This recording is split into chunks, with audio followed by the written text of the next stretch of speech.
Apa tuh hianatnya mata? Orang-orang yang berghibah pakai mata, ngomongin orang pakai mata, tahu nggak? Main gitu matanya gitu. Pas kita abis ngomongin orang kapan waktu, terus temen kita tuh nggak nyambung gitu. Yang mana sih orangnya? Gitu kan? Pardah. Kalau ketemu di pengajian. Pas lagi pengajian kita ketemu. Gitu. Kita ngasih isyarat sama temen kita itu Nodino gitu. Tapi isyaratnya nggak pakai ngomong, cuma pakai mata doang. Itu namanya khainatal a'yun, khianatnya mata. Dan semua yang dilakukan sama mata dari dosa-dosa, itu namanya juga khianat mata. Mata kita pakai. Suami yang halal nggak suka diliatin, tapi suaminya orang demen bener liatinnya. Masya Allah. Gimana itu yang kayak begituan? Ini teman-teman saya sekalian, kemampuan menjaga mata nih ya. Mudah-mudahan Allah Subhanahu Wa Taala karuniakan kepada kita insya Allah. Jadi matanya ditinggalkan untuk meninggalkan yang haram, matanya dipakai untuk nggak mau lihat yang haram, sama bahkan mereka nggak mau ngelihat sesuatu hal yang fuduli gitu sifatnya. Fuduli itu yang nggak ada manfaatnya, yang berlebihan gitu, yang berlebihan, kepo. Itu dia tuh gitu. Ini para walinya Allah Subhanahu Wa Taala nih pada pinter-pinter nih urusan beginian nih. Para walinya Allah pada pinter-pinter. Kita nggak pada pinter-pinter nih urusan beginian nih. Jaga mata, jaga mata, jaga mata. Gitu ya. Pas lagi jalan kayaknya cakep tuh, melihat. Kayaknya menarik tuh, lihat. Kan begitu ya? Masya Allah. Para walinya Allah pada pinter-pinter jagain mata mereka. Itu ya, jangankan yang kayak urusan-urusan misalnya tontonan-tontonan gitu yang mubah, apalagi yang makruh, apalagi yang haram, yang kayak ada siaran Darul Mustafa tuh. Siaran Darul Mustafa kan apa namanya, video yang iniin acaranya Habib Umar tuh di Darul Mustafa. Tapi itu kan memang ada Habib-Habib lain-lain juga gitu kan. Itu Hubah Benur nggak mau lihat. Hubah Benur tuh lebih suka dengerinnya dari radio, ditarim sana. Hubah kalau acaranya Habib Umar Darul Mustafa itu lebih seneng dengerin di radio daripada ngelihat di TV. Kecuali kalau kajian yang sore tuh Rauhah, karena itu kan ke Habib Umar doang. Habib Umarnya duduk di kursi gitu, terus kameranya cuman ke Habib Umar doang gitu. Jadi Hubabah nonton tuh, karena kan ke Habib Umar doang gitu. Tapi kalau yang kayak Darul Mustafa punya maulid tuh, kan banyak tuh habaib-habaib di depan. Kan di ini semua kan, disorot semua gitu. Itu Hubabah nggak mau lihatnya dari situ. Kata Hubabah, nanti saya sibuk, si ini siapa, si itu siapa gitu, kata Hubabah. Kalau dibilang emang nggak boleh, emang haram, enggak juga, nggak haram gitu. Cuman Hubabah tuh maksudnya Hubabah, saya kan mau dengerin kajiannya, gitu kan. Saya dengerin acara maulidnya, saya nggak mau nyibukin mata saya buat ngeliatin orang-orangnya. Masya Allah, Masya Allah.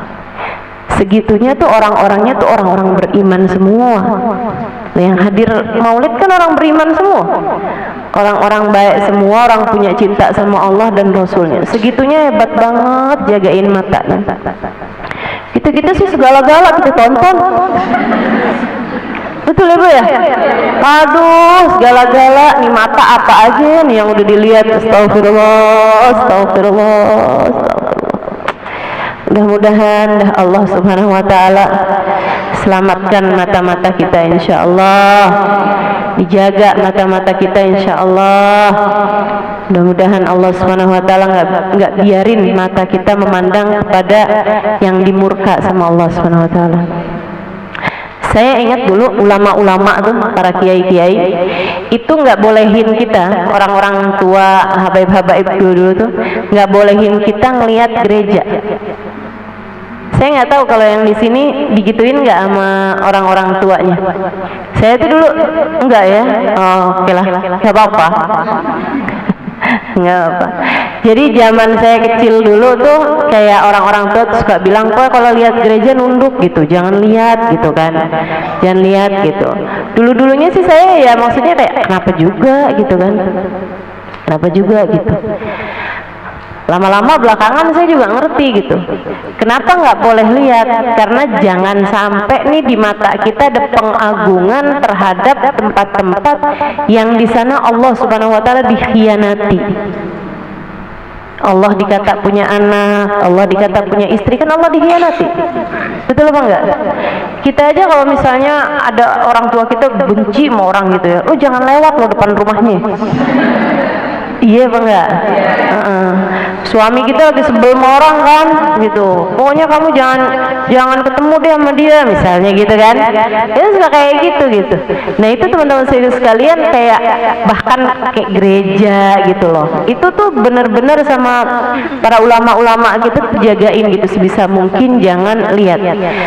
Teman-teman sekalian, saya muliakan, di Tarim Hadramaut Yaman itu mereka tuh kalau misalnya ada kayak bule lewat gitu ya, kalau jarang banget. Jadi kalau misalnya ada bule gitu lagi ada urusan kerjaan atau apa gitu lewat gitu, mereka tuh langsung nunduk kepalanya. Mereka langsung nundukin kepalanya gitu. Padahal segitunya mereka tuh nggak tahu kalau itu orang muslim atau bukan gitu. Karena kan di sana memang semua orang pakai, kalau perempuan pakai kerudungan gitu seenggaknya, walaupun nggak pakai cadar gitu misalnya. Dan pakai baju panjang gitu kan, pakai abaya hitam sama pakai kerudung hitam gitu. Sekurangnya kayak gitu, mau ada bule mau ada siapa gitu, sama kayak di Mekah Madinah kan juga kayak gitu. Kalau Mekah Madinah peraturan negaranya, jadi nggak boleh ada orang masuk Mekah Madinah orang nggak beriman selain muslim ya. Kalaupun misalnya gitu ada siapalah gitu ya, entah apa gitu yang bisa masuk kayak ke Jeddah atau apa, mereka suka pakai kerudungan gitu. Kalau Jeddah kan umum ya, tapi mereka suka pakai kerudungan juga gitu, pakai abaya hitam gitu. Nah kalau di Tarim itu memang kayak peraturan tak tertulis dari warganya gitu, bahwa semua orang harus kayak begitu. Sampai banyak diantara mereka orang-orang Tarim itu yang nggak pernah lihat orang kafir, nggak pernah lihat mukanya orang kafir itu, nggak pernah lihat,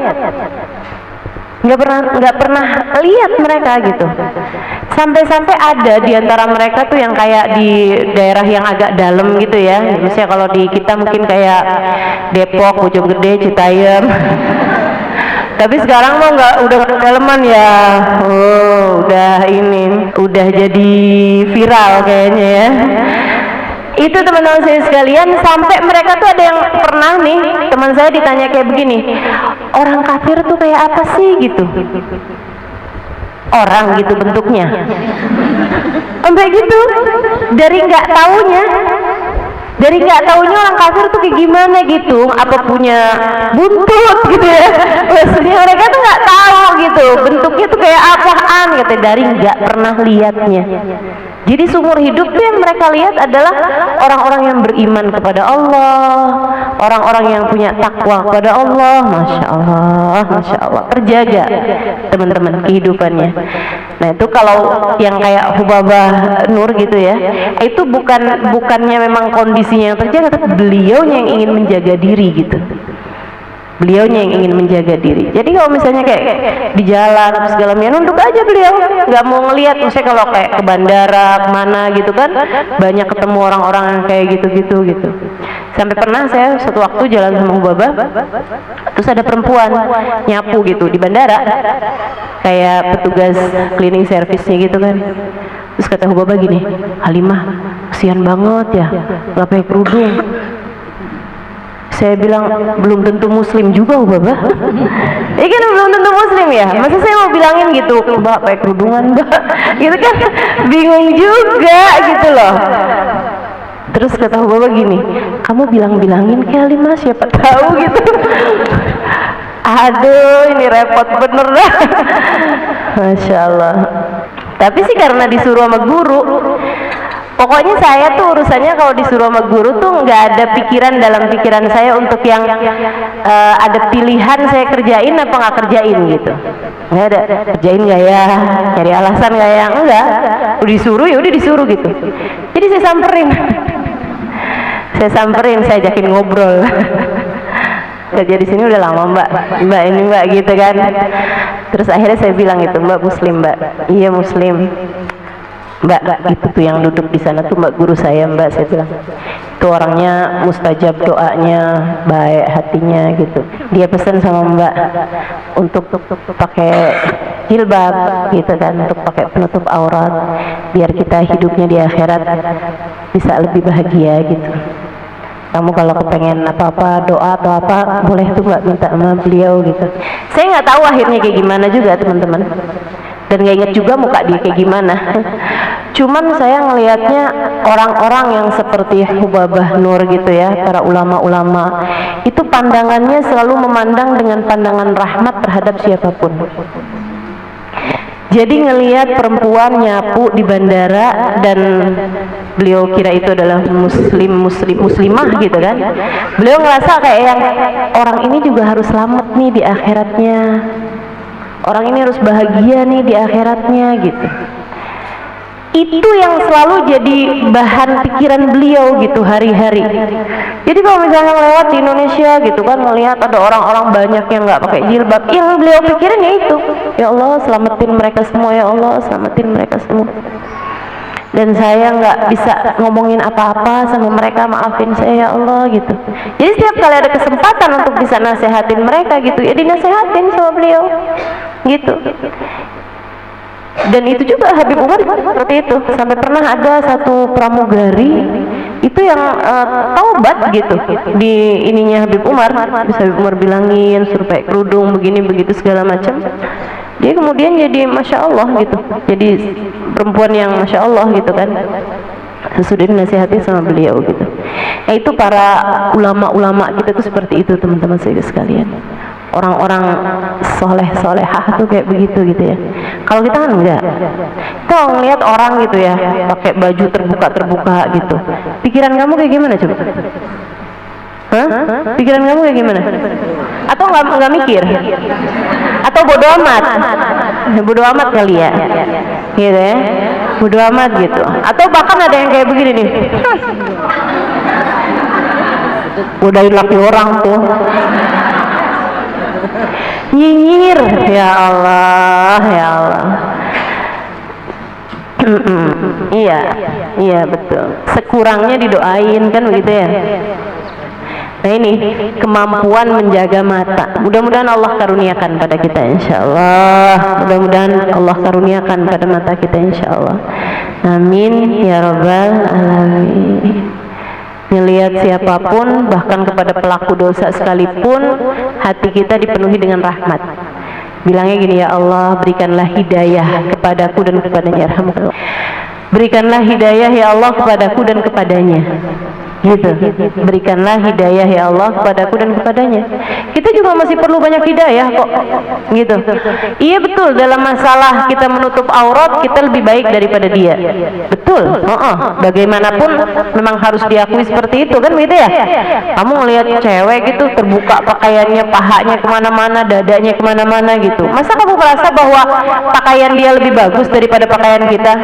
Kalau kayak gitu tuh udah nggak tersisa iman teman-teman. Kalau kamu sampai bilang kayak begini nih, ih enaknya jadi orang kafir ya, gitu ya, enaknya jadi orang non muslim gitu, boleh tuh pakai baju kayak begitu gitu, itu udah nggak tersisa iman. Hati-hati tuh yang kayak beginian, hati-hati. Allah tuh pencemburu teman-teman. Kalau kamu ngelihat dan atau bahkan berpikir atau bahkan menyangka bahwa ada ajaran lain lebih mulia, lebih enak, lebih menyenangkan daripada ajaran Islam, Allah cabut. Sebab Allah pencemburu. Allah itu mencemburu. Kamu menyangka ada orang lebih mulia daripada Nabi Muhammad, hati-hati. La ilaha illallah Muhammad Rasulullahmu dicabut. Gitu.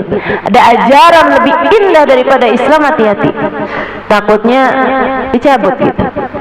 Kan teman-teman udah sering tuh saya ceritain orang yang dikuburin di India, tapi pas dilihat jenazahnya kan udah nggak ada di situ. Pindahnya ke Ma'la Hajun, ya, dekat kuburannya Sayyidah Khadijah, gitu kan? Yang ditemuin di situ laki-laki jenggotan orang Mekah. Ternyata, kenapa kok bisa nih orang Mekah nih pindah ke situ? Kata istrinya, gara-garanya kalau dia habis hubungan intim malam-malam gitu ya, di musim dingin, dia suka bilang sama istrinya, ya ampun males banget ya, mesti mandi nih, enak nih jadi orang Hindu, jadi orang Buddha, kagak perlu mandi kalau habis beginian. Allah cabut imannya. Allah jadiin dia meninggal dalam keadaan tidak beriman kepada Allah. Allah kumpulkan bersama orang-orang Hindu, teman-teman. Hati-hati. Jika kita ngelihat ada orang tidak menjalankan syariat agama, gitu ya, dan kamu ngerasa enaknya jadi dia, gitu kan? Dalam masalah aurat kah, dalam masalah nggak wajib sholat kah, gitu ya. Mereka tuh nggak wajib sholat ya, tenang jadinya hidupnya. Kalau lagi belanja nggak susah-susah mikirin sholat. Kalau lagi kondangan nggak susah-susah mikirin sholat. Kalau lagi jalan-jalan nggak susah-susah mikirin sholat. Kita nih jadi orang Islam nih mesti mikirin sholat loh. Walaupun kamu sholat, tapi rasa hatimu yang menganggap ada orang lain, ada ajaran atau ada orang lain yang berkehidupan dengan lebih nyaman, ini nilainya nggak kecil di mata Allah Subhanahu Wa Taala. Allah bisa cabut imanmu karena menurut Allah kamu tidak bersyukur, tidak menghargai nikmatnya Islam. Allah SWT udah bilang, la in syakartum azidannakum. Kalau kamu hargai, kamu syukuri, aku tambah.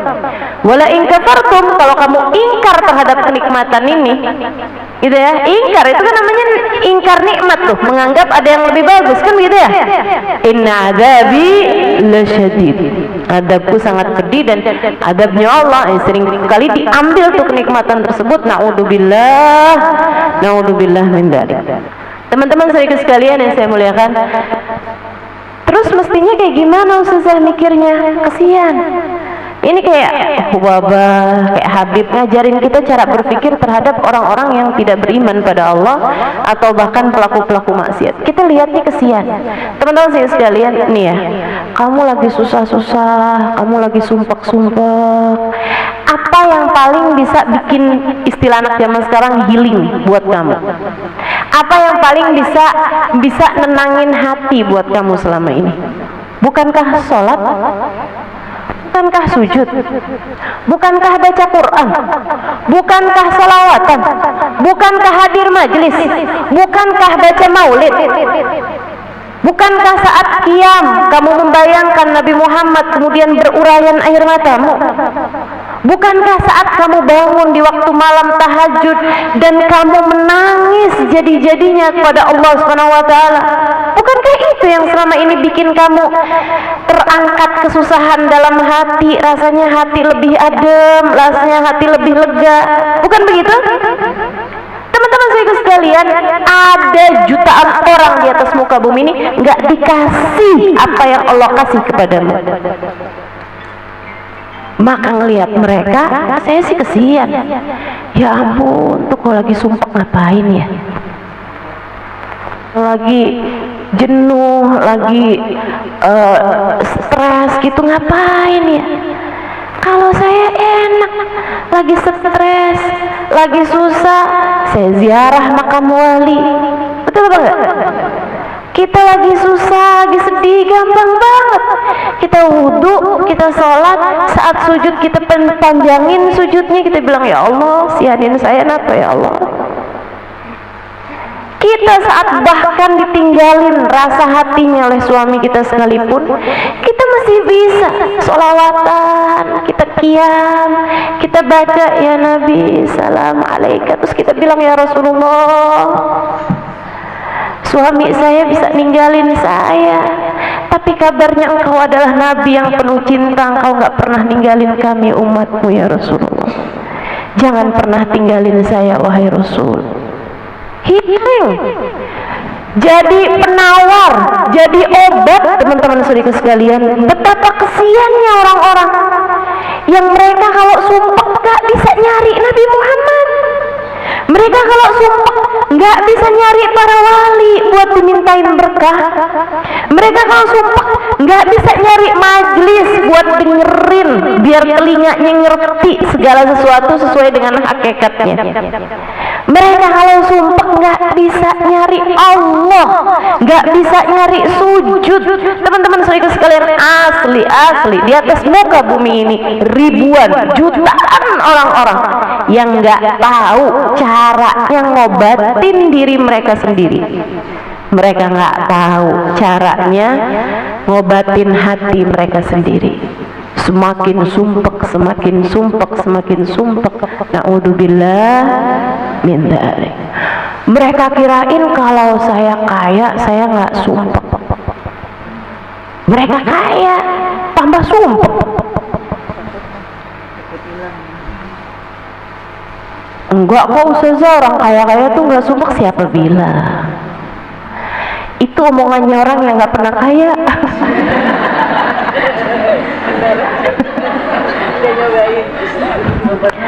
Nggak pernah tahu sih kamu. Makanya nggak tahu gitu kan. Masya Allah. Emang Ustazah udah tahu? Udah. Emang Ustazah udah pernah kaya? Saya udah banyak ketemu orang kaya Bu, tenang aja. Semuanya pada curhat sama saya. Semuanya pada minta didoain sama saya Bu. Percaya deh apa kata saya. Masya Allah, Masya Allah. Jadi teman-teman saya sekalian, mata kita dijaga dari memandang orang-orang yang tidak beriman kepada Allah dengan pandangan takjub, dengan pandangan kagum. Kita jaga mata kita dari memandang dunia dengan pandangan apa ya, mengagumkan gitu. Sebaliknya, ganti mata kita biar nggak hianat. Mandang dengan penuh kaguman boleh. Kepada siapa? Kepada para ulama, kepada para aulia, kepada orang-orang yang hidupnya ngerjain taat pada Allah Subhanahu wa taala. Gitu ya. Kamu pandang dengan pandangan penuh takjub, silahkan. Kepada adik-adik santri yang hafal Quran. Gitu kan? Yang pada hafal ribuan hadisnya Nabi Muhammad. Itu silakan pandang takjub kepada mereka. Masya Allah, Masya Allah. Kepada para ulama-ulama yang terjaga teman-teman sekalian, pandang dengan penuh takjub, gitu kan. Ustazah, tapi itu kan sekarang nih ya, ada ulama, anaknya ulama, ternyata kagak bener Ustazah. Ya itu mah oknum. Pasti ada aja yang nggak bener, pasti ada aja. Tapi yang bener juga banyak. Betul apa enggak? Yang benar-benar teman-teman saudara sekalian, ulama-ulamanya Allah banyak. Yang nolak dikasih duit hanya karena khawatir uangnya itu uang syubhat misalnya atau uang haram, banyak teman-teman saudara sekalian, banyak.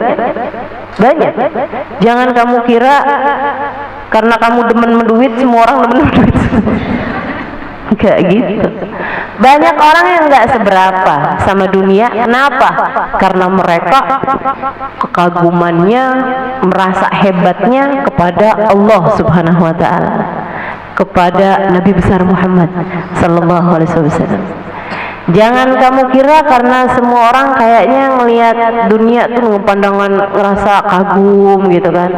Lihat rumah bagus kagum, lihat mobil banyak kagum gitu. Jangan kamu kira semua orang kayak begitu gitu. Enggak. Banyak orang juga yang diceritain kesuksesan buat mereka itu bukan berupa materi gitu. Akan tapi lebih kepada kedamaian hati, lebih kepada kemampuan untuk mampu mencintai Allah dan Rasulnya lebih daripada segalanya, kemampuan untuk berkhidmah kepada para ulama, gitu ya. Banyak tuh yang kayak begituan juga. Mudah-mudahan Allah jadikan kita salah satunya, insya Allah. mengagumi Allah dalam hati kita, mengagumi Nabi Muhammad dalam hati kita, mengagumi ajaran agama Islam, mengagumi Al-Quran, mengagumi apapun yang dimuliakan oleh Allah Subhanahu wa Ta'ala. Teman-teman sekalian, saya udah pernah cerita mungkin ya, saya nggak tahu di sini atau di tempat yang lain. Ada salah satu teman saya waktu mondok, dia cerita, dia bilang, ya ampun, saya punya tetangga pulang haji jadi gila. Nih, pulang haji jadi gila. Jadi masalahnya bukan apa yang dilihat sama matamu, tapi bagaimana kamu berpikir terhadap apa yang kamu lihat. Ya, sekali lagi bukan masalahnya kamu lihat, tapi bagaimana caramu berpikir terhadap apa yang kamu lihat itu, gitu. Itu namanya teman-teman sekalian.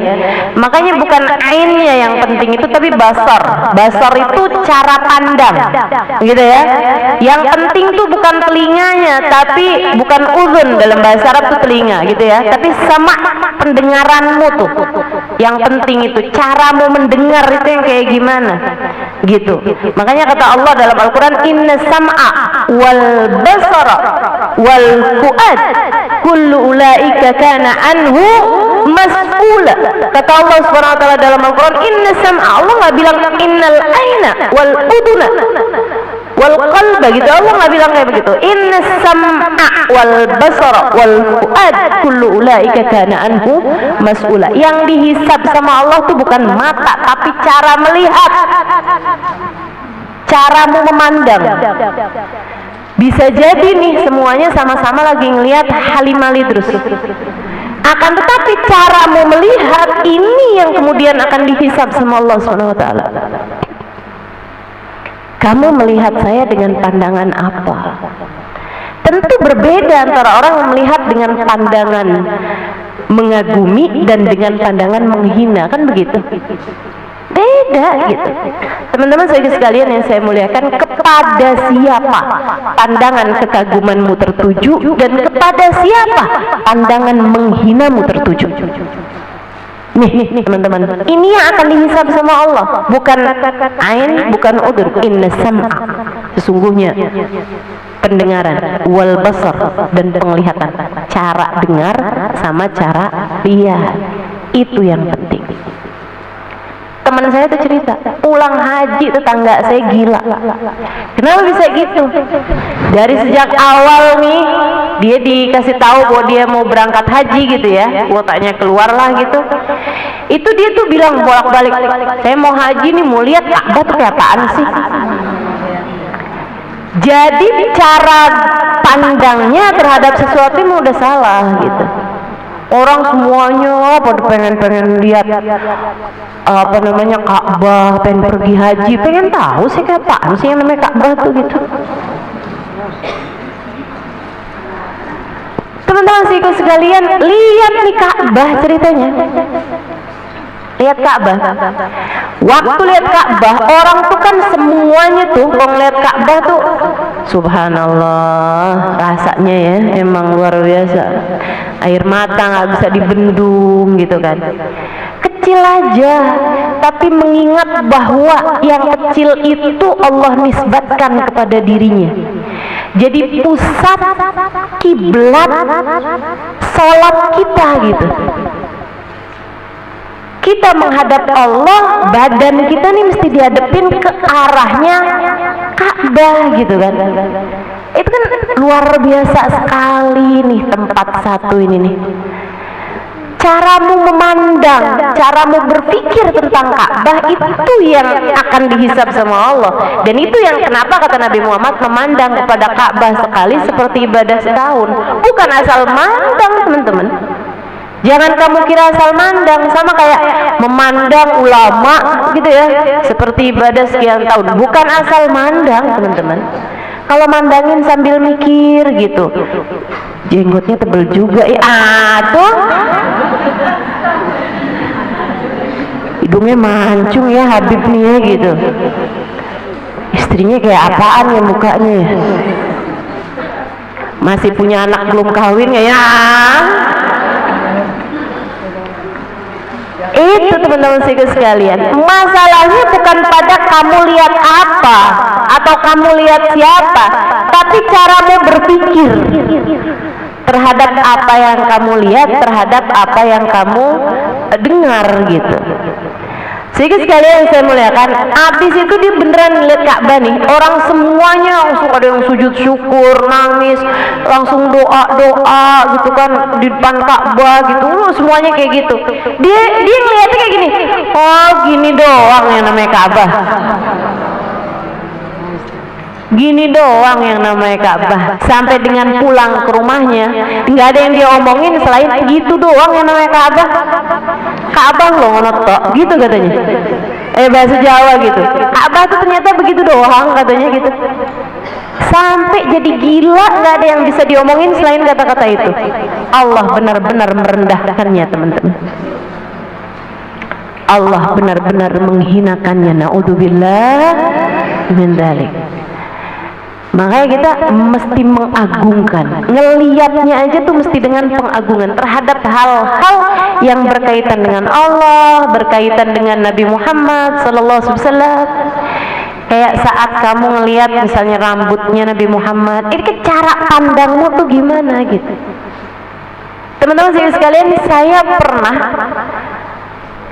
melihat satu kotak yang memang itu adalah kotak buat para cewek. Itu kan suka ada tuh yang nyimpen apa namanya ikat rambut di situ. Iya, kotak aksesoris lah ya kayak gitu ya. Saya pernah ngelihat satu kotak dan itu nggak berhenti air mata saya mengalir, nangis teman-teman saya sekalian. Kenapa? Gara-garanya ditulis di bawahnya, satu kotak itu ditaruhin penutup gitu ya, dari kaca yang tebal tentu saja, dan ditulis di bawahnya kotak aksesoris Sayyidah Fatimah Zahra. Ya Allah, kotak aksesorisnya Sayyidah Fatimah. Kamu ngelihatnya pasti juga kayak saya waktu ngelihat itu ya, langsung kebayang-bayang tangan mungil Sayyidah Fatimah sentuh-sentuh tuh kotak. Ya Allah, langsung kebayang gitu tuh kotak dibawa-bawa sama Fatimah kecil pada masa hidupnya. Kebayang langsung, ya Allah, Fatimah, Sayyidah Fatimah bintun Nabi sallallahu alaihi wasallam, bid'atul Mustafa, bagiannya Nabi Muhammad, separuhnya Nabi Muhammad. Fatimah bid'atun minni, kata Nabi Muhammad, Fatimah adalah separuh aku. Masya Allah, Masya Allah. Itu teman-teman saya sekalian, jadi masalahnya bukan pada apa yang kamu lihat, tapi caramu memandang. Abu Yazid Al-Bistami, siapa tuh? Mujaddid Qarnus Tsani. Ada ulama namanya Abu Yazid Al-Bistami, mungkin kamu jarang dengar namanya ya, tapi ini adalah salah satu dari ulama-ulama besar dunia. Sesudah Sayyidina Umar bin Abdul Aziz, Nabi Muhammad bilang kayak begini nih, likul qarnin mujaddid. Setiap 100 tahun agama Islam nih sama Allah dikasih mujaddid, pembaharunya umat. Ya, pembaharunya umat. Umat zaman sekarang siapa nih pembaharunya? Wallahu a'lam, banyak yang bilang Habib Umar bin Hafid, karena gejolak dakwah yang ditimbulkan oleh Habib Umar bin Hafid di negeri kita aja berasa banget ya.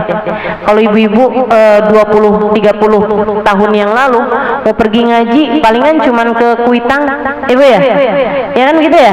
Pengajian khusus perempuan mungkin nggak ada 30 tahun, 40 tahun lalu.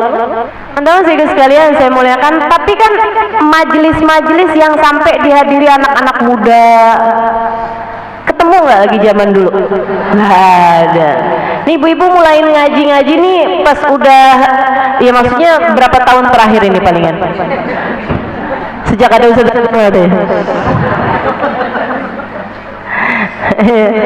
Teman-teman sekalian saya muliakan, nah ini kan yang banyak merubah dakwah ini adalah Habib Umar bin Hafid dan murid-muridnya Habib Umar bin Hafid, gitu kan ya? Murid-muridnya ini kan berkah gurunya nih, berkah gurunya teman-teman saya sekalian. Saya ngelihat diri saya innama nakhwaidimuhum, saya ini cuman pelayan kecilnya para habaib-habaib, pelayan kecilnya para hubabah-hubabah gitu. Saya bukan hubabah Halimah gitu kan ya, saya cuman Ustazah Halimah. Emang beda tuh ustazah tingkatannya? Ya beda lah gitu. Kalau hubabah itu dipanggil tuh untuk perempuan-perempuan yang memang udah masya Allah gitu ya, secara ibadah, secara doanya mustajab, kedekatan dengan Allah SWT gitu. Dan saya belum sampai gitu. Tapi kalau ustazah doang mak, anak-anak kita di sekolahin TK manggil gurunya siapa? Ustazah, ya kan? Makanya saya sih nggak apa-apa panggil ustazah. Anggaplah saya guru TK. Teman-teman saya sekalian yang saya muliakan, jadi ustazah bilangin kita murid TK nih. Ya kalau boleh begitu. Enggak lah ya, ini udah SD lah ini. Teman-teman saya sekalian, kembali lagi kepada Abu Yazid Al-Bistami. Nah, Abu Yazid Al-Bistami ini mujaddid. Jadi mujaddid seperti yang tadi saya sampaikan ya. Zaman sekarang ini banyak yang bilang Habib Umar bin Hafid, banyak juga yang bilang yang kemarin meninggal Habib Abu Bakar Masyhur. Ya, teman-teman sekalian, Abu Bakar Admi bin Ali Masyhur. Beliau itu juga seorang mufakir ya, seorang pemikir yang memang banyak mengubah, jadi kayak semacam ngupgrade ajaran agama Islam gitu, ilmunya bukan keyakinannya ya, tapi ilmunya, dengan ada namanya fiqhul muhawalat. Teman-teman sekalian saya muliakan, nah ini setiap 100 tahun tuh selalu ada pembaharu dalam umat ini. Jadi Islam tuh ntar kalau udah Allah lihat kayak mulai lesu, Allah timbulin lagi satu ulama yang mendunia, yang kayak bisa bikin agama Islam tuh jadi menggeliat lagi gitu, jadi kayak semarak lagi gitu. Selalu seperti itu teman-teman sekalian untuk 100 tahun. Nah, 100 tahun pertama para ulama sepakat itu terjadi dengan keberadaan Sayyidina Umar bin Abdul Aziz. Itu seorang khalifah yang sangat adil, yang luar biasa teman-teman sekalian, merupakan cicit dari Sayyidina Umar bin Khattab alaihi ridwanullah. Jadi jatuhnya tuh habis wafatnya Nabi Muhammad ya sekitaran 100 tahun. Nah, yang keduanya, mujaddid yang kedua itu namanya Abu Yazid Al-Bistami. Ya, bin Bustam, Sayyidina Abu Yazid Al-Bustami. Teman-teman saya sekalian, Abu Yazid Al-Bustami itu dari dicintanya sama Allah Subhanahu wa taala, dari dicintanya sama Allah Subhanahu wa taala, sampai kalau dia bercanda aja malaikat-malaikat langit ikutan pada ketawa. Gimana kalau di ibadah coba? Ada tuh orang dari dicintanya tuh sampai kayak begitu. Gitu ya. Jadi nggak heran kalau ada, saya berkali-kali membaca cerita tentang Nabi Muhammad tuh kalau lagi nangis, itu malaikat di atas langit ikutan nangis semua teman-teman. Ikutan nangis semuanya gitu. Itu terjadi kepada baginda kita Nabi besar Muhammad, gitu kan. Jadi sekalian saya muliakan, kalau Nabi Muhammad udah pasti dong tercintanya. Tapi ada orang, seorang wali min auliyaillah, seorang kekasih Allah Subhanahu wa taala gitu ya. Ya Abu Yazid Al-Bistami ini teman-teman saya sekalian, itu yang kalau bercanda malaikat-malaikat langit pada ikutan ketawa gitu. Ya ampun, Bu Yazid ini lucu. Lucu banget segitu. Itu malaikat-malaikat langit teman-teman. Ini jangan sampai nih ya, kita nih jadi orang-orang yang bahkan kita ibadah aja malaikat lihatnya 4. Nauzubillah, nauzubillah, nauzubillah, nauzubillah, nauzubillah. Bayangin ya, ada orang nih badannya lagi sholat, hatinya penuh dengan kebencian, hatinya ngomongin orang, hatinya ngata-ngatain orang. Tuh kira-kira malaikat ngelihatnya 4 apa enggak 4 kira-kira? 4 teman-teman. Ini orang lagi sholat tapi lagi bikin dosa dengan hatinya. Hatinya lagi ngata-ngatain orang. Bahkan orang yang dikata-katain nih kadang-kadang yang paling dekat sama dia suaminya. Lu sambil sholat ya, emang dasarnya orang, alhamdulillah jahat banget sih jadi orang ya. Udah tuh. Ya ampun, kamu ngadep Allah pakai badan kamu, tapi hati kamu lagi bikin dosa. Menurutmu malaikat memandangmu dengan pandangan penuh kasih sayang atau memandangmu dengan pandangan penuh kemarahan? Kemarahan. Kita udah bisa bayangin gitu. Nah tuh teman-teman saya sekalian, Abu Yazid dari dicintanya sama Allah SWT, jangankan ibadahnya, yang udah pasti malaikat-malaikat senang lihatnya. Dia lagi bercanda aja malaikat tuh ikutan ketawa-ketawa, teman-teman. Nah Abu Yazid ini pernah bilang tentang kedekatannya pada Allah SWT. Ya, Abu Yazid bilang, "Man nabar ila wajhi, aw nabar ila man nabar ila wajhi dakhala al-jannah." Siapa yang melihat saya atau melihat orang yang melihat muka saya, aku jaminkan dia masuk surga. Tuh Abu Yazid. Karomahnya Abu Yazid, karomah itu kemuliaan yang Allah berikan kepada Abu Yazid. Allah sampai nggak mau orang yang pernah melihat Abu Yazid masuk neraka. Gitu, ngelihat sekali mukanya Abu Yazid itu cukup buat jadi jaminan keselamatan orang masuk surga. Bahkan bukan ngelihat Abu Yazid aja teman-teman saya sekalian, ngelihat orang yang ngelihat mukanya Abu Yazid.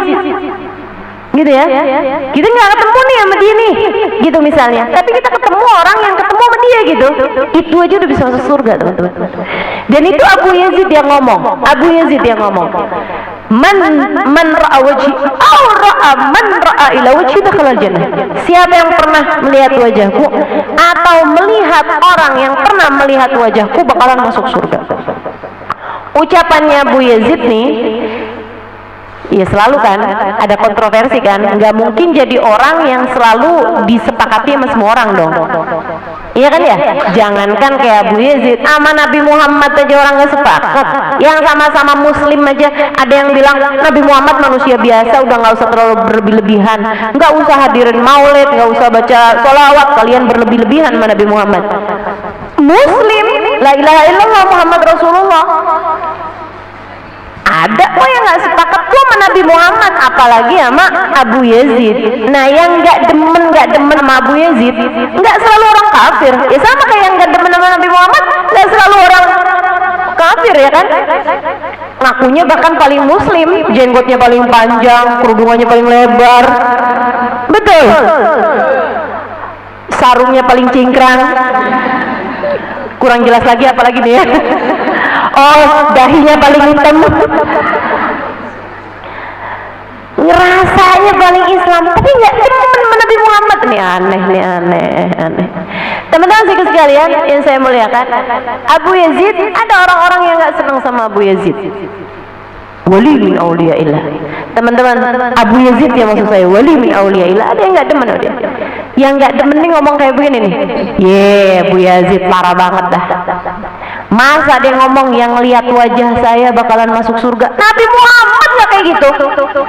Nabi itu Abu Lahab melihat mukanya Nabi masuk neraka. Umayyah bin Khalaf melihat mukanya Nabi masuk neraka. Abu Jahal melihat mukanya Nabi masuk neraka.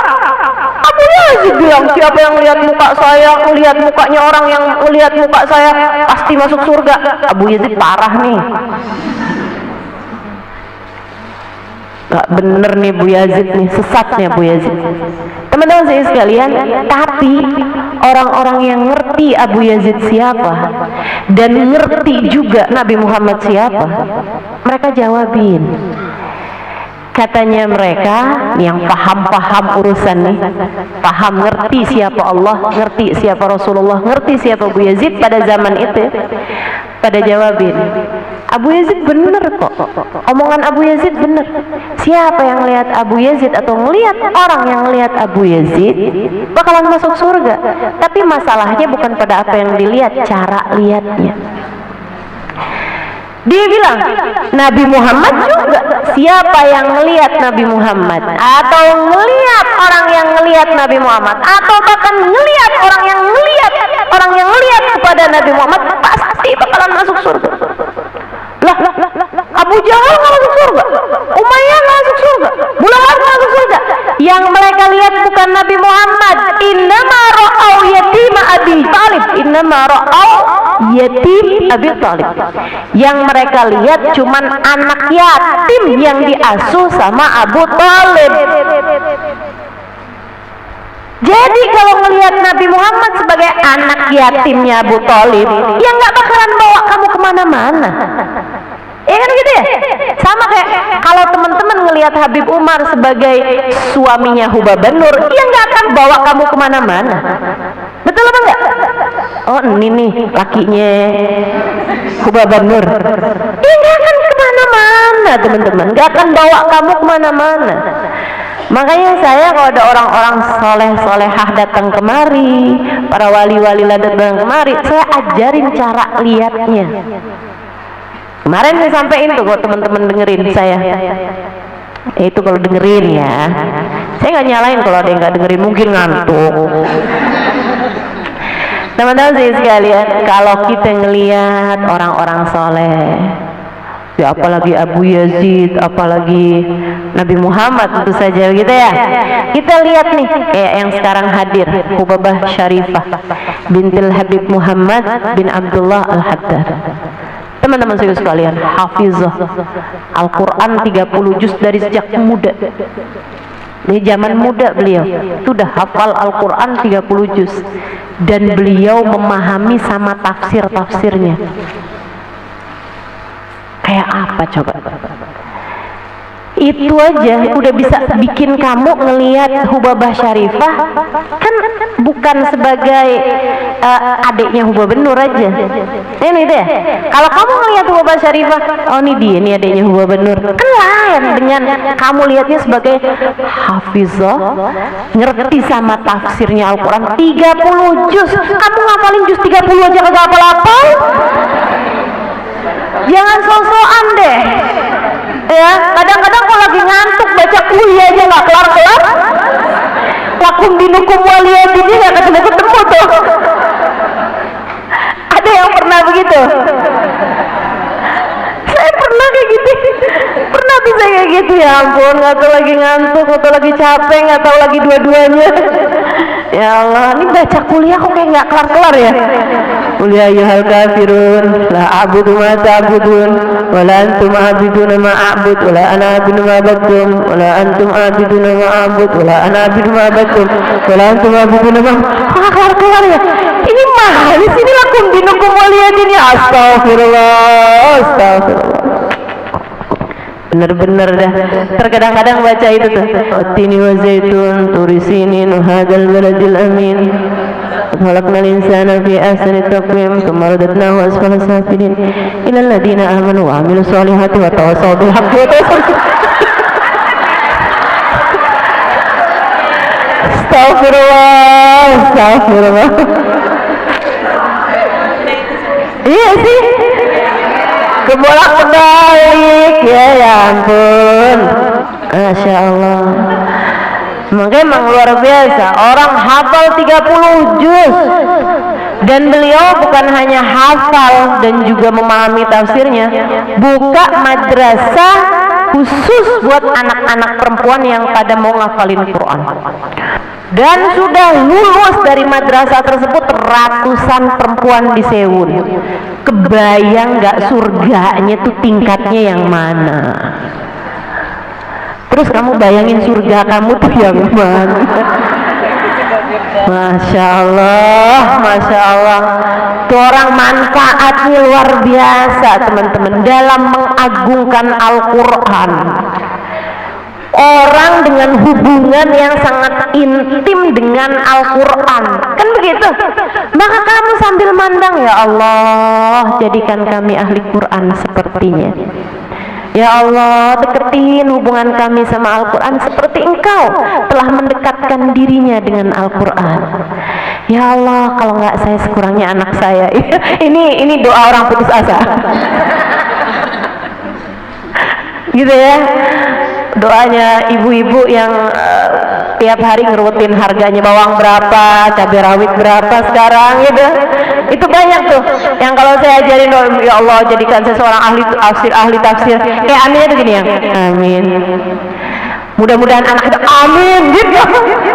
Cucu kita amin gitu ya. kayaknya udah yang nggak ada harapan sama diri sendiri gitu, udah kayaknya udah deh cucu deh gitu. Masya Allah. Ini teman-teman saya sekalian, jadi cara pandangmu terhadap orang itu yang akan ngaruh gitu. Sama halnya dengan adik-adik tuh, kalau ngeliatin misalnya ada aktor Korea datang, waduh, ada artis Korea datang gitu kan, lihat sambil teriak-teriak sampai ada yang pingsan.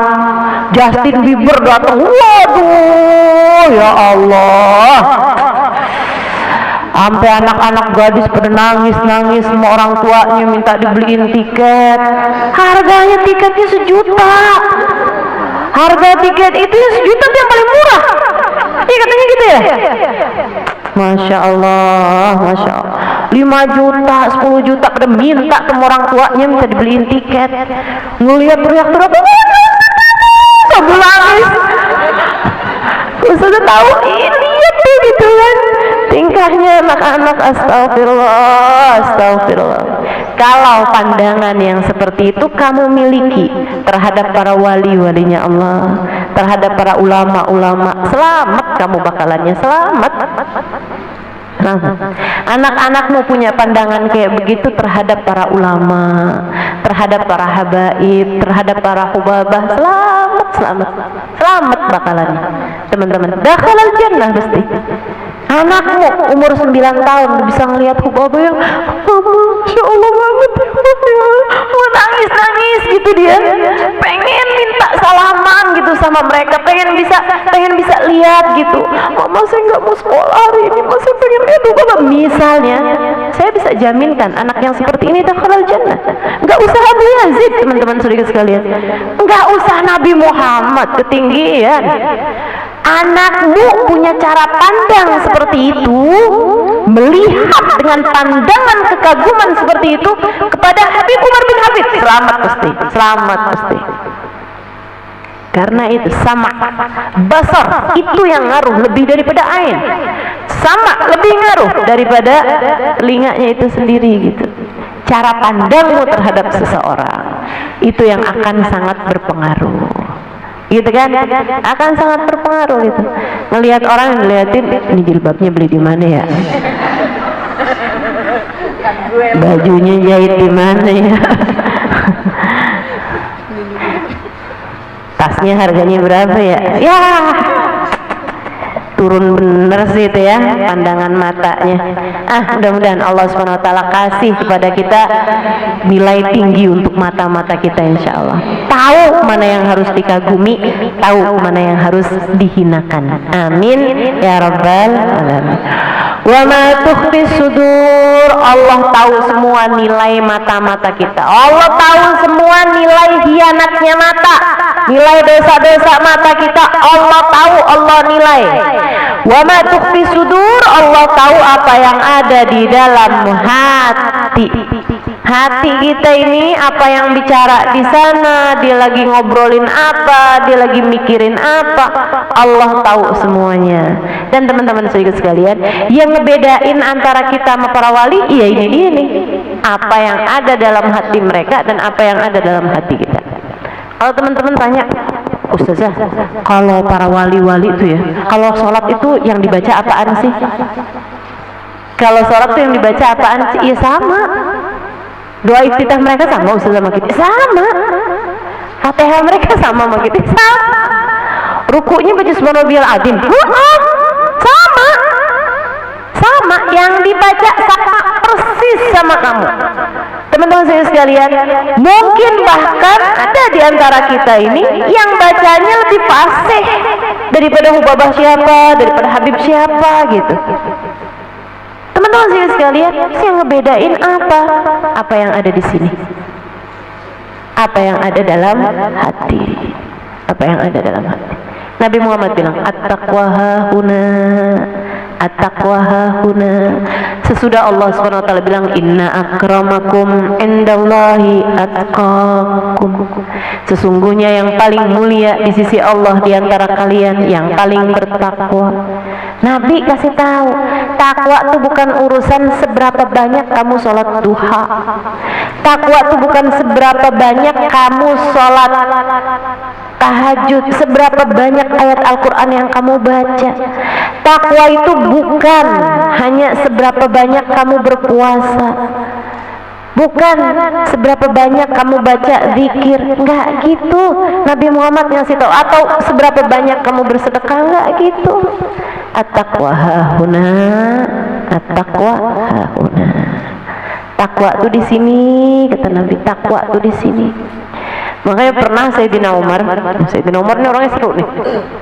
Sayyidina Umar tuh pernah ngelihat ada orang, anak muda kayak yang kepengen eksis, kepengen tampil gitu ya, pengen jadi orang yang viral, pengen jadi orang yang terkenal gitu kan. Tapi kalau di depannya para ulama-ulama, di depannya para yang kayak Sayyidina Umar apa segala macam, kalau jalan tuh kayak paling nunduk gitu. Kalau ketemu sama orang tuh kalau yang paling khusyuk gitu. Masalahnya Sayyidina Umar tahu isi hatinya orang. Sayyidina Umar dan para wali-walinya Allah tuh banyak yang pada dikasih tahu isi hatinya orang. Teman-teman saudara sekalian, itu ya yang kayak Hubabah Nur, kayak Habib Umar, kayak Hubabah Maryam gitu. Yang saya tahu gitu, sering banget tahu isi hatinya orang. Sering banget tahu apa yang terjadi sama orang. Teman-teman saya sekalian, saya pernah kok sama Hubabah Maryam, saya dibisikin gitu sama Hubabah di majelis loh ini. Hubabah ngomong kayak begini, Halimah, kamu liatin orang yang ada di sebelah situ yang pakai kerudungan itu. Iya Hubabah, tanyain ada apa sama dia. Maksudnya dia itu terjadi ada apa gitu.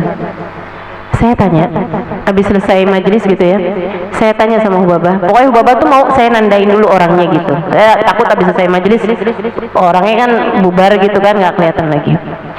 Habis selesai majelis saya tanya gitu, Hubabah emang kenapa Hubabah? Dan Hubabah bilang, ini saya langsung serem waktu itu. Hubabah bilang kayak gini, dulu saya pernah ketemu sama dia Halimah, mukanya dulu bercahaya, sekarang jadi gelap banget, serem saya lihatnya. Saya langsung merinding saya takut saya menjadi orang yang seperti itu teman-teman. Saya takut gitu, ada wali-walinya Allah yang bilang, ini anak mukanya kok tambah lama jadi kayak binatang. Astagfirullah. Saya takut entah apa yang mereka lihat dari diri saya. Serem saya. Teman-teman saya sekalian, bahwa apa yang saya dengar waktu itu dari Hubabah Maryam almarhumah ya, membuat saya tahu bahwa nih ya, saya nggak bisa lihat. Jadi kalau kamu nggak usah nanya sama saya, Ustazah lihat saya kayak gimana gitu, nggak ada. Dan saya juga nggak akan ngomong, wih muka kamu bercahaya banget, ibadah apa yang kamu kerjain, enggak. Saya tahu kalau saya lihat mukanya orang bercahaya, ganti krim, perawatannya ganti glowing. Jadi kalau saya bilang muka kamu sekarang bercahaya, pakai krim apa? Itu pertanyaan selanjutan saya. Nggak usah GR dulu, karena saya nggak bisa lihat. Teman-teman saya sekalian, saya nggak bisa lihat. Tapi saya kasih tahu bahwa meskipun saya nggak bisa lihat, bukan berarti di atas muka bumi ini nggak ada orang yang bisa lihat. Para hubabah, para habaib, para wali itu banyak di antara mereka tuh yang bisa lihat, teman-teman saya sekalian. Banyak di antara mereka tuh yang bisa tahu isi hatinya orang. Jadi nggak usah terima kayak Sayyidina Umar bin Khattab, kayak Sayyidina Ali bin Abi Thalib, Sayyidina Utsman bin Affan, Sayyidina Abu Bakar As-Siddiq, sahabat-sahabat besarnya Nabi Muhammad. Nggak usah yang kayak mereka. Ini para orang-orang yang sempat saya temuin aja, banyak di antara mereka tuh yang kayak begituan. Hubabah Umairah, itu tajamnya luar biasa teman-teman. Hubabah Umairah Al-Haddar, namanya Hubabah Rugayyah binti Umar Al-Haddar, kesayangan bapaknya sampai namanya dia diganti dengan Umairah. Orang menyebutnya Umairah, Umar perempuan kecil. kan bapaknya namanya Umar. Di sana tuh kalau orang kesayangan bapaknya gitu dipanggil dengan nama bapaknya tapi dikecilin, kalau dia laki-laki, kalau dia perempuan dikecilin dan diperempuanin gitu. Misalnya Umar kalau laki-laki Umair, kalau perempuan Umairah. Itu Hubabah Umairah tuh. Dipanggil dengan panggilan Umairah karena kesayangan bapaknya. Ibadahnya, hatinya semua luar biasa. Itu ngelihat orang udah kayak ngelihat handphone, kebaca semuanya teman-teman, kebaca semuanya. Ini kamu kalau dilihat, saya pernah bawa rombongan berapa puluh orang itu ya, satu demi satu saya hadapkan kepada Hubabah Umairah. Itu bacaan yang Hubabah Umairah kasih, ijazah bacaan yang Hubabah Umairah kasih persis semua sama yang dia sangat perlukan pada waktu itu. Yang lagi ada masalah sama suaminya, Hubabah langsung kasih, nih kamu baca doa ini, insya Allah hati suami kamu dilembutkan, hati kamu juga dilembutkan biar bisa jadi istri yang soleha. Nggak pakai ngomong teman-teman. Sama orang-orang kayak Hubabah Umairah nggak pakai ngomong. Yang lagi ruwet mulu sama urusan utang, Hubabah langsung kasih bacaan, nih kamu baca ini. Atau Hubabah Umairah, baca yang benar tiap kali masuk rumah kamu baca ini, tiap ini baca ini gitu, digajarin sama Hubabah gitu, biar kamu rezekinya digampangin gitu. Yang lagi urusan suaminya berbagi hati sama orang, langsung nih tiap habis sholat mau pegang dada baca begini begini begini, biar hati kamu diluaskan sama Allah Subhanahu wa taala, biar kamu bisa sabar ngadepinnya. Semuanya tuh Hubabah persis semua, udah kayak dokter, profesor. Itu pun juga abis ngelihat hasil ronsen, bukan asal-asal dokter aja nggak tahu loh, betul nggak? Mesti ngelihat ronsen dulu. Ini lebih canggih daripada dokter manapun teman-teman, para walinya Allah Subhanahu wa taala. Jadi nggak usah yang kayak Sayyidina Umar, kamu mau bilang mana bisa ya Sayyidina Umar tahu isinya orang. Ya ampun, nggak usah Sayyidina Umar urusan gituan sih. Berarti kayak dukun ya Ustaz ya. Nih ya, saya kasih tahu kebohongannya dukun. Teman-teman saya sekalian, dukun itu ngasih tahu orang caranya biar dia jadi kaya. Kalau dia tahu, dia nggak bakalan ngedukun. Betul nggak? Betul nggak? Makanya kamu nggak usah percaya mendukun. Kalau dia bilang gitu kan, nih kalau kamu begini nanti kamu akan disayangin sama atasan kamu, nanti kamu bakalan dikasih duit begini begitu begini begitu gitu. Kalau dia ngerti ilmu kayak begituan, pasti dia amalin sendiri, bikin dia nggak usah ngedukun. Ya kalau dia udah kaya raya punya segala macam, dia nggak bakalan ngedukun. Betul? Makanya nggak usah percaya sama dia orang itu teman-teman saya sekalian. Nah para walinya Allah Subhanahu wa taala tahu, tapi pengetahuan mereka pakai untuk mendoakan umatnya Nabi Muhammad, buat ngedoain orang. Ini mau saya ceritain urusan Sayyidina Umar dulu atau Hubabah Maryam dulu yang bisik-bisik sama saya tadi tuh? Hubabah Maryam. Saya udah tahu nih pasti nih urusannya pudul.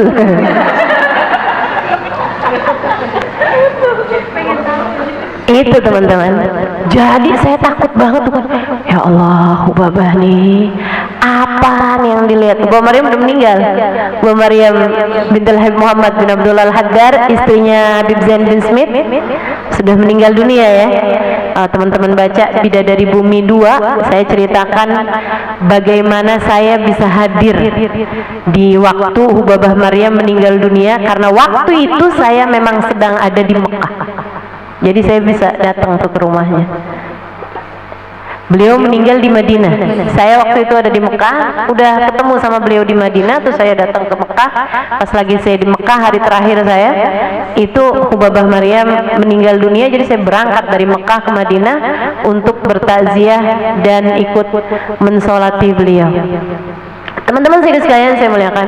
Dan yang saya mau ceritain ini ya, Hubabah Maryam tuh bisikan sama saya. Halimah tuh orang itu tuh pakai kerudungan warnanya itu. Nah, saya nggak mau sebut warna nih, takut ada yang pakai.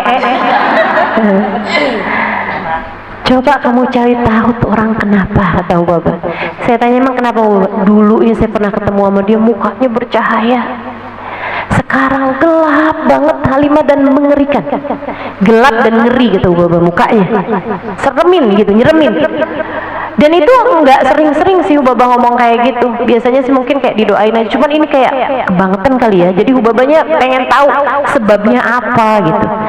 Pas saya lihat, dalam pandangan saya cakep banget. Saya sih pengen tahu, pengen tanya krimnya apa, perawatannya pakai apa gitu. Nah dalam pandangan saya, makanya ibu kalau saya bilangin urusan-urusan gitu jangan percaya dah. Saya belum bisa lihat. Akhirnya teman-teman sekalian, saya pun cari tahu dari orang yang kira-kira tahu lah gitu ya, kayak yang di kalangan keluarga situ gitu. Saya tanyain. Akhirnya saya dapetin jawabannya. Dia bilang, Ustazah, itu tuh sekarang ikut aliran yang ngebenciin sahabat tuh Ustazah.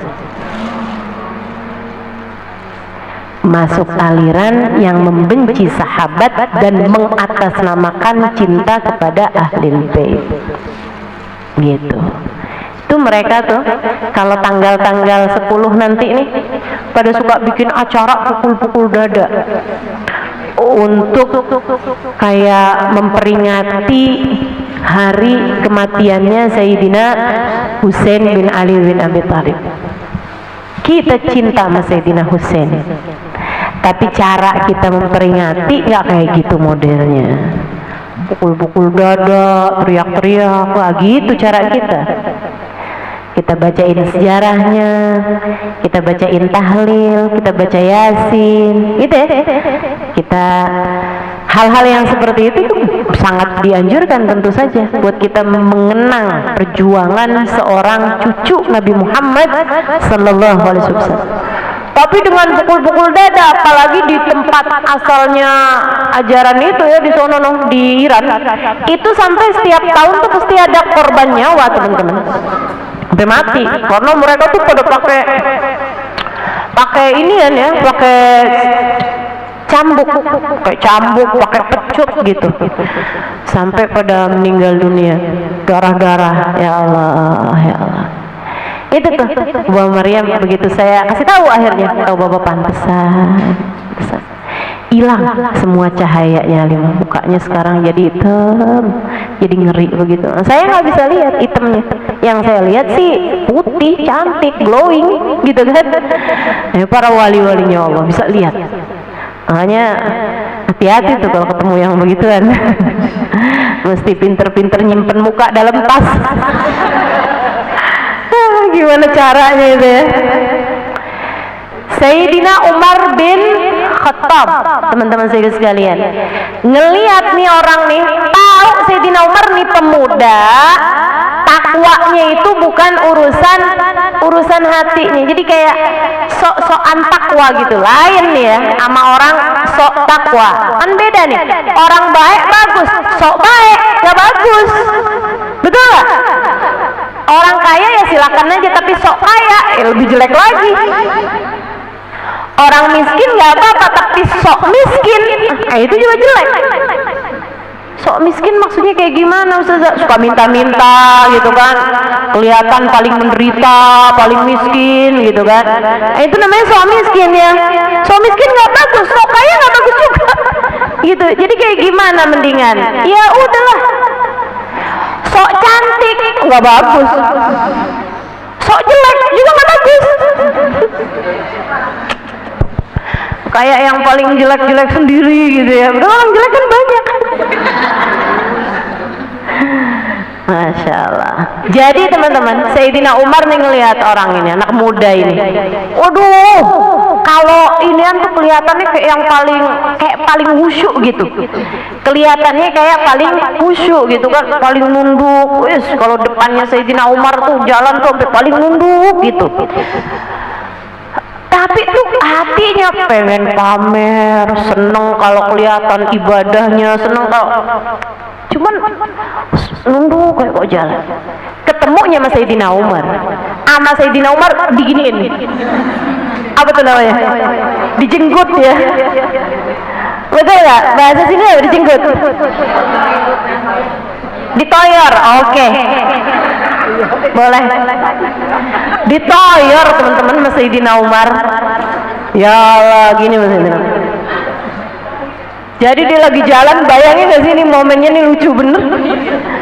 Iya, Sayyidina Umar lagi jalan, si anak muda ini juga tunduk sama Sayyidina Umar. Sayyidina Umar terus bilang, ya kata at-taqwa hahuna, laisa hahuna, at-taqwa hahuna, laisa hahuna. Kata Sayyidina Umar, nah, yang namanya takwa letaknya di hati, bukan di dahimu itu. Bukan di dahimu. Takwa adanya di hati. Merasa diri bukan sesiapa, merasa diri bahwa Allah lah segalanya.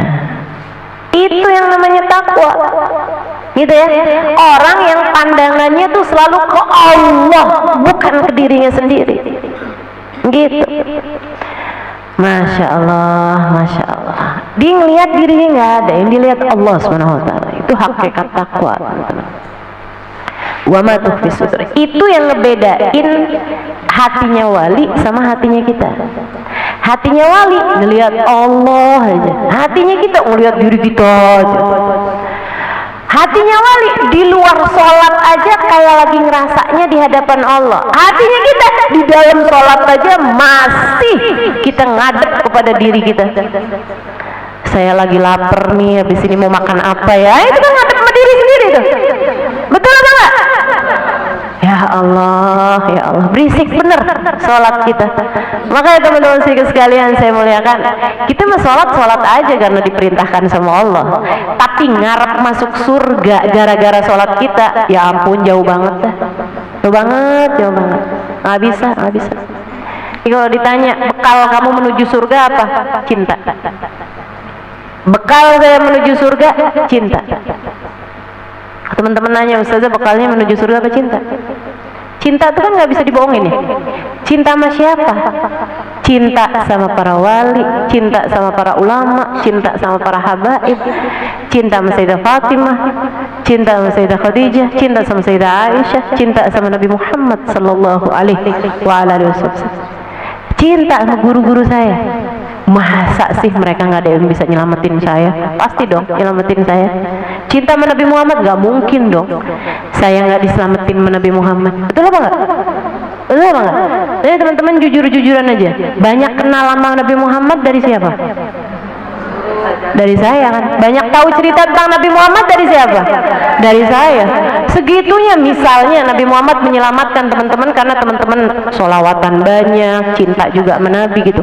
Masa Nabi Muhammad nggak nyelamatin saya? Nggak mungkin kan? Pasti banyak yang protes dong. Rasul, saya nih tahu engkau dari dia, dari Ustaz Halimah. Masa Ustaz Halimahnya nggak diselamatin? Kesian Rasul. Betul banget. Jadi kalau teman-teman tanya, bekalan saya buat ke akhirat apa? Cinta.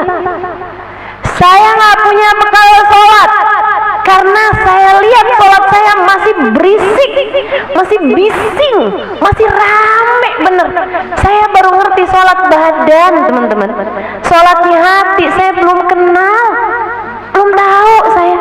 Hati yang dari awal sholat sampai akhir sholat nggak inget apa-apa selain Allah, saya belum tahu. Saya baru bisa cerita.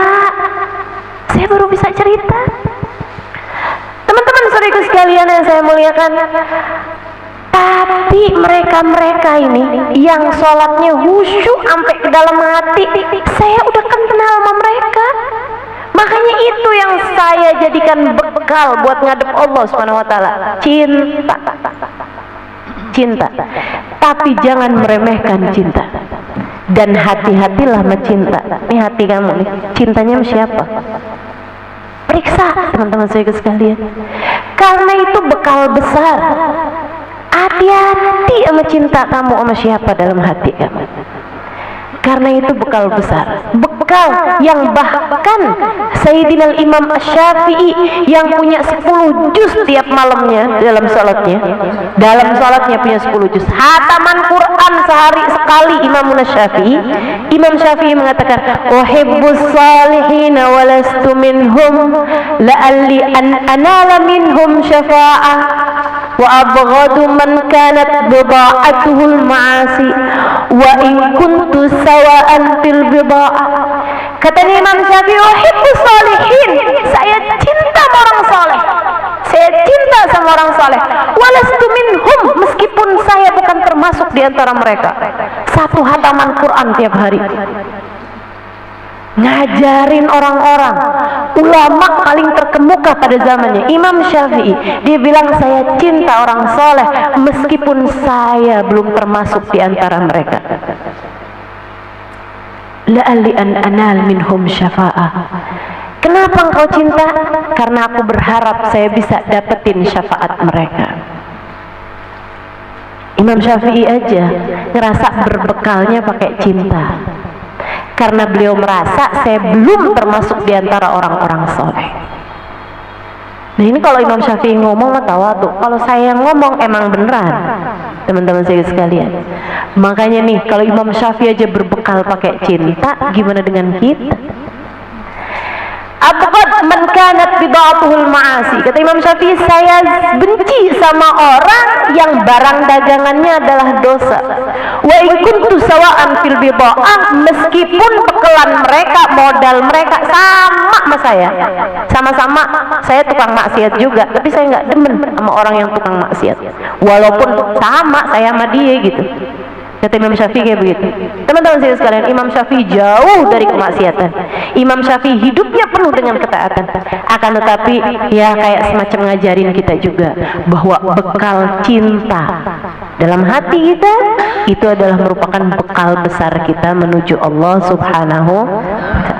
Maka pastikan di dalam hatimu tidak mencintai kecuali orang-orang yang bisa membawamu kepada keselamatan di akhirat. Pastikan hatimu punya cinta sama Nabi Muhammad. Pastikan hatimu mencintai para sahabat Nabi Muhammad. Pastikan hatimu mencintai ahlul bait Nabi Muhammad. Pastikan hatimu mencintai para wali-walinya Allah. Pastikan hatimu mencintai para ulama-ulamanya Allah. Pastikan hatimu mencintai orang-orang soleh, ahli-ahli taat, ahli-ahli ibadah pada Allah Subhanahu wa ta'ala. Pastikan hatimu mencintai orang-orang yang belajar menuntut ilmu agama. Pastikan hatimu mencintai orang-orang yang hidupnya dia pakai buat menyebarkan ilmu agama. Sebab keberadaan cintamu kepada mereka ini yang punya nilai di mata Allah Subhanahu wa ta'ala. Orang kalau di hatinya punya rasa cinta kepada para wali, punya rasa cinta kepada para ulama, punya rasa cinta kepada orang-orang soleh yang memang memiliki keberkahan dalam kehidupan mereka, banyak di antara mereka yang ketika datang ajal menjemputnya, orang soleh tersebut ikut hadir di saat kematiannya. Banyak, baik yang sudah orang soleh yang sudah meninggal dunia ataupun orang soleh yang masih hidup. Subhanallah, teman-teman saudara sekalian saya muliakan, saya banyak dapat cerita bahwasanya ada banyak orang-orang baik di kota Hadramaut ataupun di mana-mana yang mereka punya rasa cinta kepada Faqihul Muqaddam Muhammad bin Ali Balawi. Banyak di antara mereka yang ketika meninggal dunia, Syekh Al-Faqihul Muqaddam Muhammad bin Ali Balawi hadir untuk memberikan syafaat padanya. Ada banyak di antara mereka yang hatinya penuh cinta kepada Sayyidina Syekh Abdul Qadir Al-Jailani. Ketika dia meninggal dunia, Syekh Abdul Qadir Jailani datang di tempat tersebut untuk memberikan syafaatnya kepada orang tersebut. Teman-teman serius sekalian yang saya muliakan, kalau sama Nabi Muhammad sih gitu udah nggak ragu-ragu lagi ya. Ada banyak para pecinta-pecinta Nabi Muhammad yang ketika datang ajal menjemputnya, Nabi Muhammad hadir di saat tersebut. Cinta sama para ulama itu bekal besar, teman-teman serius sekalian. Bekal besar. Ada nih di Jakarta sini, ya, orang pengusaha tapi dia punya cinta sama ulama yang luar biasa. Satu hari dia sakit, dijengukin sama Sayyid Abbas, saudaranya Sayyid Maliki, adiknya Sayyid Maliki, ulama, orang soleh, orang masya Allah. Dijengukin sama beliau, dia cintanya kepada para ulama-ulama luar biasa. Yang terbesarnya cintanya kepada Sayyid Abbas Al-Maliki ini.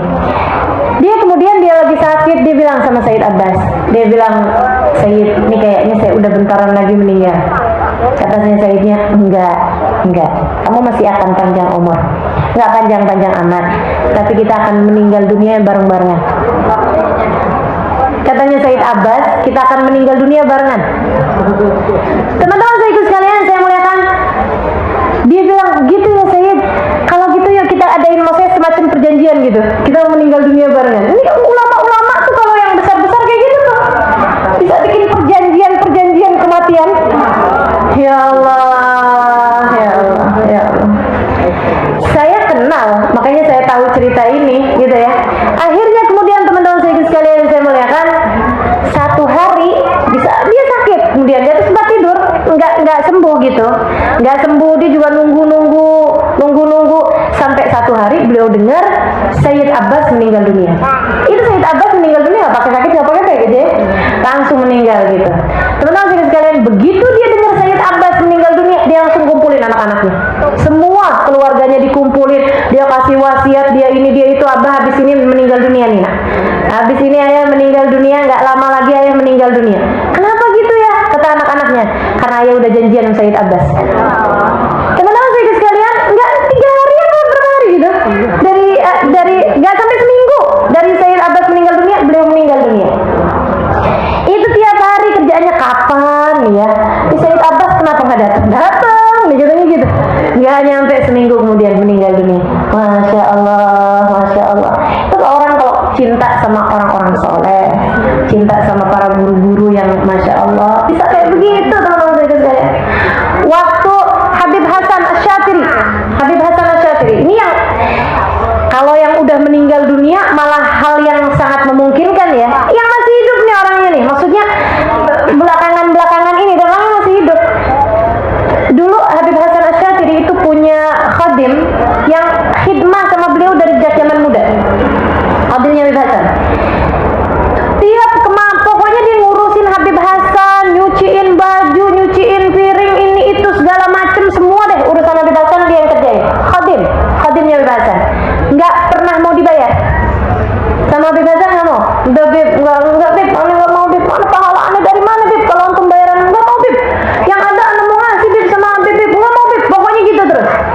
Sampai akhirnya udah bertahun-tahun, ya dapat rezekinya dari arah yang lain, Allah Maha Pemberi rezeki. Sampai udah dapat bertahun-tahun, dipanggil sama Habib Hasan Syadzili. Ente ini, ana ini udah ente khidmahin udah berapa puluh tahun. Sekarang ana mau nanya, apa yang ente mau? Ana mau doain, mau mintain sama Allah apa yang ente mau. Ya Allah Bib, ana udah tungguin Habib nanya kayak begini dari kapan tahu Bib? Bilang gitu. Dan nungguin nih saya nih, kapan Habib nanya kayak begini, saya tahu pasti akan datang waktunya. Salmi, kayak Nabi Muhammad ya, terhadap orang yang khidmah Nabi kan Nabi begitu, salmi. La ya Rasulullah, ba'da ma yarzaqani Allahul iman wa yaj'alani sahabatik ma uridu syai'an. Dia bilang, enggak Rasul, abis Allah karuniakan iman dan saya jadi salah satu sahabatmu, saya nggak pengen apapun. Kata Nabi Muhammad, la salmi, la budda ya Rasulullah, la budda anta salmi. Akhirnya kemudian diminta gitu kan, uridu murafaqatak fil jannah. Sahabat Nabi Muhammad alaihissalam. Nah ini dia bilang, ya Allah Bib, aneh udah tahu Habib pasti bakalan nanya satu hari, jadi saya udah siapin jawabannya. Katanya Habib Hasan, apa? Kamu mau apa dari saya? Dia bilang, saya kepengen seperti mana Allah anugerahkan kepada saya kebersamaan sama Habib di dunia, saya pengen bareng-barengan sama Habib dimanapun saja berada. Katanya Habib, insya Allah kamu bareng-barengan sama saya di akhirat. Enggak cuma akhirat Bib, di kubur juga. Insya Allah kamu bareng-barengan sama saya di kubur. Enggak hanya di kubur Bib, mati juga Bib. Bib mati saya mati, barengan gitu maksudnya. Ya, dah Bib, Fatihah. Baca, jadi itu perjanjiannya, jadi itu. Teman-teman sekalian, Habib Hasan meninggal dunia. Jadi di saat Habib Hasan meninggal dunia, dia begitu Habib Hasan meninggal nih, yang lain-lain sedih gini gitu, dia girang, dibilang abis ini aneh juga gitu. Ini ya orang-orang ya, kasih Allah Subhanahu Wa Taala nih, Masya Allah teman-teman sekalian. Dia senang dan dia siap-siap tiap hari sholat awal waktu, asal adzan ini jadi langsung sholat begini begitu segala macam gitu. Ditungguin sama dia sehari, 2 hari, kagak datang. Hari ketiga dia udah nggak tahan, dipanggil anaknya. Dibilang, nak, tolong dong ziarah ke makamnya Habib Hasan Syadzili. Kamu baca-baca doa ziarah, terus kamu bilang sama Bib Hasan, Bib, Abah kirim salam, mana janjinya? Abah kirim salam, mana janjinya Bib, ditungguin. Emang janji apa Pak? Udah kamu gak usah banyak nanya. Pergi dia ziarah. Pulang-pulang ziarah kok rumahnya rame. Masuk rumah, dia bilang kenapa? Ternyata ayahnya meninggal dunia. Ini teman-teman saya sekalian, kecintaan kita kepada para ulama, kecintaan kita kepada para orang soleh, nggak ada yang sia-sia. Almar'u ma'aman ahab, orang akan dikumpulkan dengan yang dia cinta. Makanya pastiin hatimu tuh punya rasa cinta, ngefans, mengidolakan sama siapa, itu pastikan. Anak-anak kita juga pastikan mereka mengidolakan itu orang-orang yang bisa kamu pegangin di hari akhirat, bisa kamu pegangin untuk saat sakaratul maut, karena itu adalah saat terhuyung-huyung teman-teman, saat fitnah, saat angin kenceng luar biasa. Kalau nggak punya pegangan yang kuat, nah tuh susah mau bisa bertahan. Ini para kekasih-kasih Allah ini, para aulia Allah ini salah satu dari hablullah, talinya Allah SWT yang Allah maksud, wa'tasimu bihablillahi jami'an, berpegang teguhlah kalian dengan talinya Allah SWT. Mereka tali-tali Allah yang menyampaikan kita kepada Allah. Kalau enggak karena mereka, kita enggak kenal Allah. Kalau enggak karena mereka, kita enggak bisa nyampe kepada Allah SWT. Maka pastiin kalau mau ada dikiran yang kamu baca, pastikan dikirannya para ulama-ulama yang sudah kita tahu dikirannya siapa. Boleh dikirannya Sayyidina Syekh Abu Bakar bin Salim, Allahumma ya'adim sultan ya, jadi mana ini ya. Boleh baca solawat yang ada di Nurul Zahra, tempatnya Ustazah Khadijah. Itu kan solawatnya jelas punyanya siapa. Ini punyanya Al-Junaid, ini punyanya Imam Al-Haddad, ini punyanya Habib siapa gitu. Kalau ada yang kita baca dari zikiran Wirdul Latif pagi hari, Ratib Haddad, Ratib Atas, jelas itu tuh namanya tali yang bisa nyampein kita ke mereka, dibarengi dengan rasa cinta kita kepada mereka. Tiap kali habis baca, Fatihain. Teman-teman sekalian saya muliakan, kekasih-kasih Allah. Di Jakarta ada Habib Husain bin Abu Bakar Ali Drus luar Batang, diziarahin. Ada Habib Muhsin Alatas Empang Bogor, ziarahin. Ada yang di Kalibata, ada yang di Al-Hawi, ada yang di Cikini, kan gitu ya. Diziarahin. Itu adalah tali-talinya Allah yang kita berharap kalau kita meninggal dunia, entah siapa di antara mereka yang akan datang mensyafaati kita insyaallah. Nahnul kiram, katanya Sayyidina Syekh Bakar bin Salim, faman atana qasidan nala sa'adah indama yalqana. Kami adalah orang-orang dermawan. Siapa yang datang kepada kami untuk berziarah, dia pasti akan merasakan kebahagiaan, hadiah dari kami di saat dia datang ajal kematiannya dan dia kemudian berjumpa dengan kami. Mudah-mudahan Allah sertakan kita di belakang mereka di hari akhirat nanti insyaallah. Amin ya rabbal alamin. Wa sallallahu ala sayyidina Muhammadin wa ala alihi wa sahbihi wa sallam. Dawahum fiha subhanakallahumma wa tahiyyatuhum fiha salam. Akhiru da'wana anil hamdulillahi rabbil alamin. Ala hadhihi niyyah dunya salihah ala hadratin nabi al-fatihah.